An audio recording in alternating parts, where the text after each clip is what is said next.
नमस्कार दोस्तों, आपका स्वागत है हमारे चैनल सूरदास क्लासेज में। आज हम लेकर आए हैं एक नया चैप्टर।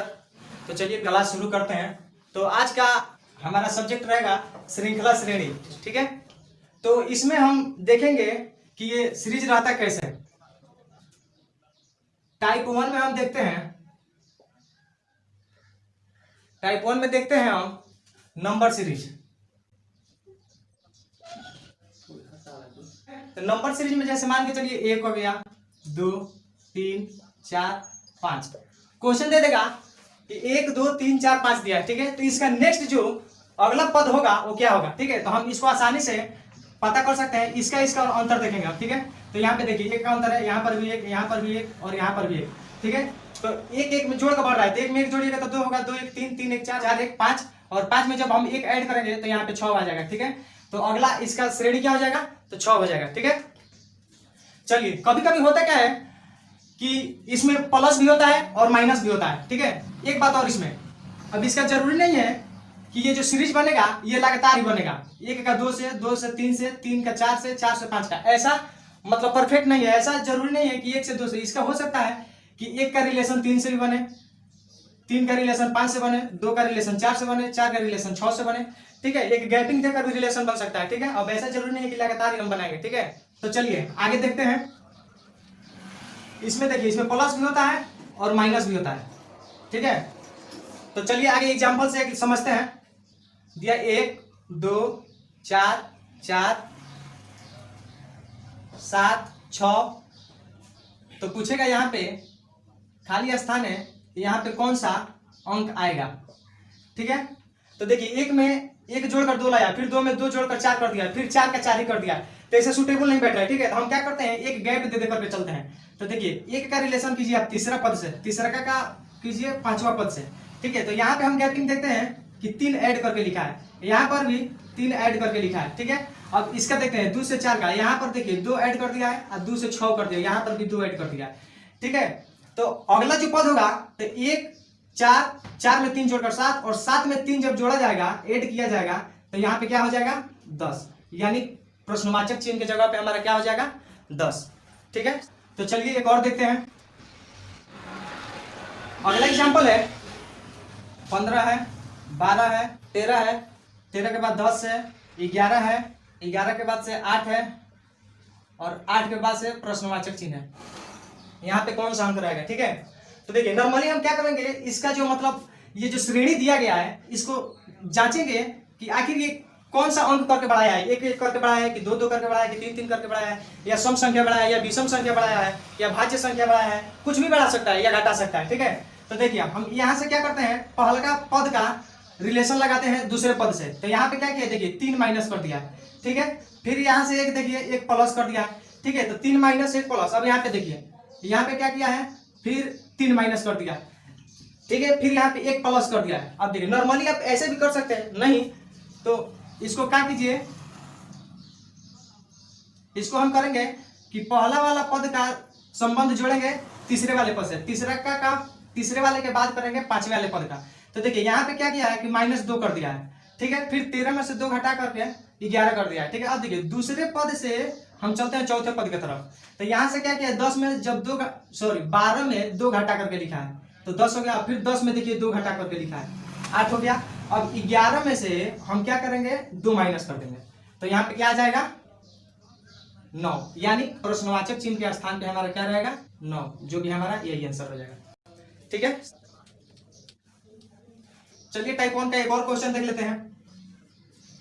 इसमें दिया है 5, 7, 9, 11, 13। तो पूछेगा कि प्रश्नवाचक चिन्ह के स्थान पे कौन सा संख्या रहेगा। तो नॉर्मली हम इसको देखेंगे कि कितना कितना अंक ऐड करके आगे बढ़ा है। तो देखिए 5 में जब 2 जोड़ा है तो 7 हुआ है, 7 में 2 ऐड कर दीजिए। देखिए प्लस करते गया 2 2, तो इसमें 2 जोड़ेंगे यहाँ पे, तो इसमें 2 जोड़कर हम यहाँ पे लिख देंगे। तो नॉर्मली 13 में जब हम 2 जोड़ेंगे तो कितना हो जाएगा 15। तो चलिए हम अगला टाइप देखते हैं। टाइप 2 में देखते हैं परफेक्ट स्क्वायर। ठीक है, परफेक्ट स्क्वायर में इसमें होता क्या है, इसमें जब भी श्रृंखला जब आगे बढ़ेगा तो ये स्क्वायर के रूप में बढ़ेगा। ठीक है, अब जरूरी नहीं है कि केवल बढ़ेगा ही। ठीक है, घट भी सकता है और बढ़ भी सकता है, तो इसलिए इसमें प्लस भी रहता है और माइनस भी रहता है। ठीक है, लेकिन जब भी होगा ये स्क्वायर के रूप में होगा। ठीक है, तो चलिए एक एग्जाम्पल के थ्रू समझते हैं। एग्जाम्पल में क्वेश्चन बोलता है, क्वेश्चन है 5, 9, 18, 34, यहाँ पे क्वेश्चन मार्क। तो देखिए जब 4, 9, 16 आपको ऊपर दिया गया है कि परफेक्ट स्क्वायर, तो इसमें एक लॉजिक दिख रहा है। देखिए आप ठीक से ध्यान से देखिए, तो यहाँ पे देखिए जो 4 है ये 2 का वर्ग है, ठीक है, और ऐड करके आगे बढ़ा हुआ है। ये 9 जो है ये 3 का वर्ग है, ठीक है, फिर ऐसे ही ये 4 का वर्ग हो जाएगा। ठीक है, तो इसका जो अगला पद हम ज्ञात करेंगे, तो इसमें हम क्या करेंगे, आगे जो होगा 5 का वर्ग कर करके और इसमें हम जोड़ देंगे। ठीक है, तो 5 का वर्ग कितना होता है 25, तो 25 में इसके पीछे वाला पद क्या है 34, 34 में हम 25 जब ऐड करेंगे तो ये वाला संख्या हमको मिल जाएगा, तो क्या हो जाएगा 9, 5। ठीक है, तो यहाँ 59 हमारा आंसर हो जाएगा। अगला एग्जाम्पल है 112 दे दिया है, 27 दिया है, सॉरी 87 दिया है, 71 दिया है, 62 दिया है, और यहाँ पे दे दिया है प्रश्नवाचक चिन्ह। यहाँ पे क्या होगा, ठीक है, तो नॉर्मली हम देखते हैं इसमें से देखते हैं कि कितना पहले घटा करके लिखा है। ठीक है, तो 112 में से हम क्या करते हैं 87 घटाते हैं। ठीक है, तो यहाँ पे आएगा कितना 5, और 10 में से 8 गया 2 यानी 25, तो इसका अंतर क्या है 25 है। ठीक है, और इसका अंतर देखते हैं क्या होगा, तो इसका अंतर 16 होगा। ठीक है, और इसका अंतर क्या हो जाएगा हमारा, तो 9 हो जाएगा। ठीक है, तो आपको एक फिर लॉजिक मिलेगा यहाँ पे, ये जो 25 है 5 का स्क्वायर है। ठीक है, और ये क्या किया 5 का स्क्वायर जो है ना ये माइनस कर दिया, 112 में से 25 घटा करके तब 87 लिखा है। ठीक है, फिर यहाँ पे क्या है तो 4 का स्क्वायर है, फिर यहाँ पे क्या है तो 3 का स्क्वायर है। अब आगे जब हम बढ़ेंगे तो यहाँ पे 2 का स्क्वायर कर देंगे, और 2 का स्क्वायर कितना होता है 4, तो हम क्या करेंगे 62 में से 4 को माइनस कर देंगे और प्रश्नवाचक चिन्ह की जगह पे लिख देंगे। तो 2 का स्क्वायर कितना होता है 4, 62 में से 4 को घटा देंगे यानी कितना हो जाएगा 58, यानी हमारा सही आंसर क्या हो जाएगा 58। ठीक है, चलिए आगे बढ़ते हैं टाइप 3 की तरफ, परफेक्ट क्यूब हो जाएगा। ठीक है, तो इस प्रकार के जब भी प्रश्न दिया रहेगा या श्रेणी दिया रहेगा तो उसमें भी प्लस और माइनस रहेगा, लेकिन यहाँ पे क्या दिया है क्यू दिया है, तो जब भी बढ़ेगा या घटेगा तो किसी भी संख्या का सम संख्या हो या विषम संख्या हो, ठीक है, कोई भी संख्या रहेगा तो उसके क्यू के रूप में बढ़ेगा। ठीक है, ठीक है, तो चलिए इसका भी एक एग्जाम्पल समझते हैं। एग्जाम्पल है 10, 11, 19, 46, और यहाँ पे दे दिया है प्रश्नवाचक चिन्ह, यहाँ पे कौन सी संख्या होगी। ठीक है, नॉर्मली हम क्या करेंगे पहला पद में से और दूसरे पद में से हम रिलेशन ढूंढेंगे। ठीक है, तो इसका अंतर क्या आया है 1 आया है, और दूसरे और तीसरे का देखिए कि इसका अंतर कितना है तो 8 है। ठीक है, आपको ध्यान रखना चाहिए कि परफेक्ट क्यूब की बात हो रही है। ठीक है, और इसका अंतर देखिए कितना दिया है, यहाँ पे 27 का अंतर है। ठीक है, तो नॉर्मली आपको यहाँ पे एक लॉजिक दिख रहा है कि ये जो बढ़ा हुआ है 1 का क्यू करके बढ़ा है, क्योंकि 1 का आप कितना हो पावर कर दीजिए 2, 4, 6 कुछ भी कर दीजिए, पावर 1 का 1 ही रहेगा, तो 1 का क्यू करेंगे तो हम 1 होगा, 10 में जब 1 जोड़ेंगे तो 11 हो जाएगा।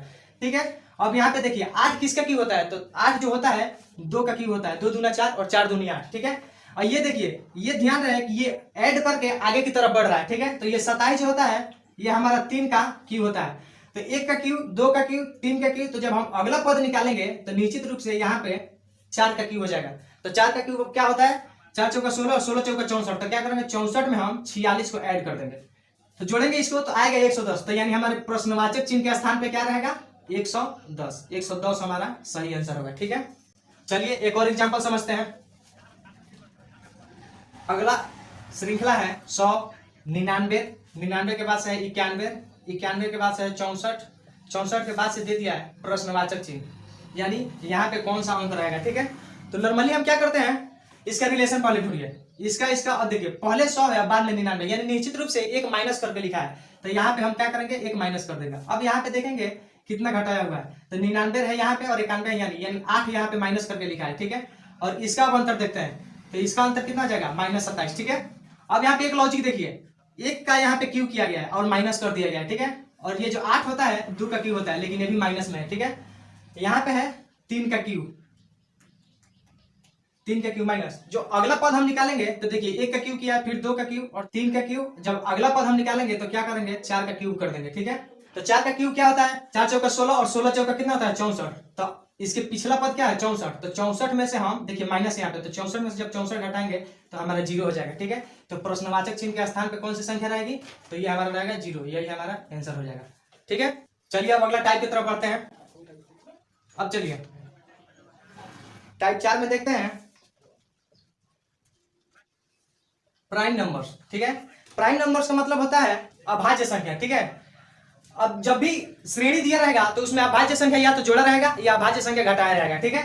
तो देखिए अभाज्य संख्या में क्या आता है, अब इसमें जो श्रेणी होगा इसमें प्लस में भी होगा और माइनस में भी होगा। तो अभाज्य संख्या पहले हम लिख लेते हैं, 2 हो जाएगा, 3 हो जाएगा, 5 हो जाएगा, 7 हो जाएगा, 11 हो जाएगा, 13 हो जाएगा, 13 के बाद से 17 हो जाएगा। बस इतना ही, ज्यादा लेने की जरूरत नहीं है, ठीक है। अब देखिए ये जरूरी नहीं है कि प्लस में भी रहेगा, माइनस में भी रहेगा, ठीक है। बढ़ भी सकता है और घट भी सकता है, ठीक है। तो चलिए हम क्या करते हैं, एक एग्जाम्पल के थ्रू समझते हैं। एग्जाम्पल है 12, 14, 17, 22, 29, 29 के बाद से है प्रश्नवाचक चिन्ह। यहाँ पे जब हम ऐसे श्रृंखला लिखेंगे तो प्रश्नवाचक चिन्ह के स्थान पे कौन सा संख्या होगा, ठीक है। हम यहाँ पे देखते हैं कि यहाँ पे 2 ऐड करके आगे बढ़ा, यानी 12 में जब हम 2 जोड़ेंगे तो 14 हो जाएगा। अब यहाँ पे क्या किया है, 3 ऐड कर दिया है। यहाँ पे देखिए कितना ऐड कर दिया है, 5, यहाँ पे 7। नॉर्मली हम देखेंगे कि जो भी संख्या यहाँ पे ऐड कर रहा है वो अभाज्य संख्या ऐड कर रहा है, ठीक है। 2, 3, 5, 7, तो जो भी इसका अगला पद होगा तो हम यहाँ पे 9 ऐड नहीं करेंगे, ये बिल्कुल गलत है, क्योंकि 9 जो है हमारा अभाज्य संख्या नहीं है, ठीक है। अभाज्य संख्या ऐड करके लेना है, 2 है, 3 है, 5 है, 7 है, तो 9 नहीं होगा क्योंकि 9 अभाज्य संख्या नहीं है, ठीक है। ये भाज्य संख्या, इसमें भाग लग जाएगा, ठीक है। तो अगला जो पद होगा हम उसमें 11 ऐड करेंगे, क्योंकि अगला पद 7 के आगे वाला पद अभाज्य संख्या होगा, वो 11 होगा। तो 29 में जब हम 11 जोड़ेंगे तो ये कितना हो जाएगा, 40। ये हमारा 40 सही आंसर हो जाएगा, ठीक है। चलिए एक और क्वेश्चन समझते हैं। अगला एग्जाम्पल है 110, 99, 92, 87, 87 के बाद से यहाँ पे प्रश्नवाचक चिन्ह दिया है, ठीक है। यहाँ पे कौन सा अंक रहेगा, ठीक है। चलिए हम देखते हैं, प्रथम पद और द्वितीय पद का अंतर देखेंगे कितना है, ठीक है। तो इसका हम अंतर देख रहे हैं कि 11 है, ठीक है। अब फिर यहाँ पे देखेंगे कितना है, 99 में से कितना घटाएंगे कि 92 हो जाएगा, तो यहाँ पे देखिए -7, ठीक है। 7 घटाएंगे तो 99 में से 7 जब घटाएंगे तो 92 हो जाएगा, ठीक है। अब यहाँ से जब हम यहाँ चलेंगे तो देखेंगे कि 5 घटाया है, यानी यहाँ पर भी देखिए अभाज्य संख्या ही माइनस कर रहा है। तो 11 में 11 पहले घटाया है, फिर 7 घटाया है, फिर 5 घटाया है, तो फिर जब इसके अगला जो पद होगा अभाज्य संख्या क्या हो जाएगा, 3 हो जाएगा, ठीक है। तो 3 को जब हम माइनस करेंगे तो 87 में से जब 3 जाएगा तो कितना हो जाएगा, 84, 84 जो कि हमारा सही आंसर हो जाएगा, ठीक है। टाइप 5 में देखते हैं सब्ट्रैक्शन, ठीक है। सब्ट्रैक्शन का मतलब होता है घटाव, ठीक है। अब जो भी यहाँ पे संख्या देगा या कोई भी श्रेणी देगा या श्रृंखला देगा उसमें घटाव की बात रहेगी, ठीक है। तो चलिए एक एग्जाम्पल के थ्रू समझते हैं। एग्जाम्पल है 20, 20 के बाद है 19, 19 के बाद है 17, 17 के बाद से है 14, 14 के बाद से है प्रश्नवाचक चिन्ह, यानी ये प्रश्नवाचक चिन्ह के स्थान पे कौन सी संख्या होगी, ठीक है। तो हम प्रथम पद और द्वितीय पद का अंतर देखेंगे। तो यहाँ पे क्या हो रहा है, एक अंतर है। अब देखिए एक जोड़ करके लिखा है कि घटा करके, तो घटा करके लिखा है। अब इसका अंतर देखिए कितना है, तो 2 है, इसका अंतर 3। तो जब अगला पद हम लिखेंगे तो 14 में से 1, 2, 3 घटा है, तो जब अगला पद लिखेंगे तो 4 घटेगा, यानी लगातार घट रहा है। तो जब 14 में से जब 4 घटाएंगे तो इस प्रश्नवाचक चिन्ह के स्थान पे क्या हो जाएगा, 10 हो जाएगा, ठीक है। तो 10 हमारा सही आंसर हो जाएगा, ठीक है। चलिए आगे बढ़ते हैं। इसमें एक और आता है, अब देखिए अगला है एडिशन, इसका मतलब होता है जोड़। अब इस प्रकार के प्रश्न में जो भी अंक देगा उसमें जोड़ करके देगा, ठीक है। तो आइए एग्जाम्पल समझते हैं। एग्जाम्पल है 8 है, अगला पद 10 है, इसका अगला पद 14 है, 14 के बाद से क्या है 20 है, तो इसका अगला पद पूछ दिया है कि अगला पद क्या होगा, ठीक है। अब देखिए पहला पद और दूसरा पद का अंतर कितना है, 2 है। ध्यान रहे ये जोड़ा हुआ है कि घटाया हुआ है। तो देखिए 8 में 2 जोड़कर 10 किया था, हम यहाँ पे प्लस दे देंगे, ठीक है। अब देखिए 10 में 4 जोड़ा है, फिर 4 14 में कितना जोड़ा है कि 20 आ जाते हैं, यहाँ पे 6 जोड़ा है। तो जब अगला पद होगा तो यहाँ पे देखिए 2, 4, 6, अब यहाँ पे जो बढ़ेगा तो यहाँ पे 8 बढ़ेगा, ठीक है, क्योंकि ये लगातार सम संख्या बढ़ रहा है, ठीक है। तो जब हम 20 में 8 जोड़ेंगे तो यहाँ पे क्या हो जाएगा 28, ठीक है। तो 28 हमारा सही आंसर हो जाएगा, ठीक है। तो दोस्तों आज का क्लास यहीं तक, मिलते हैं अगले वीडियो में। हाँ एक बात और, अगर हमारा वीडियो आपको अच्छा लगे तो चैनल को सब्सक्राइब करें, शेयर करें और कमेंट जरूर करके बताएं कि हमारा पढ़ाया हुआ आपको कैसा लग रहा है, ठीक है। और आपके मन में कोई भी बात हो हमारे चैनल के थ्रू तो आप जरूर कमेंट बॉक्स में लिखें। धन्यवाद।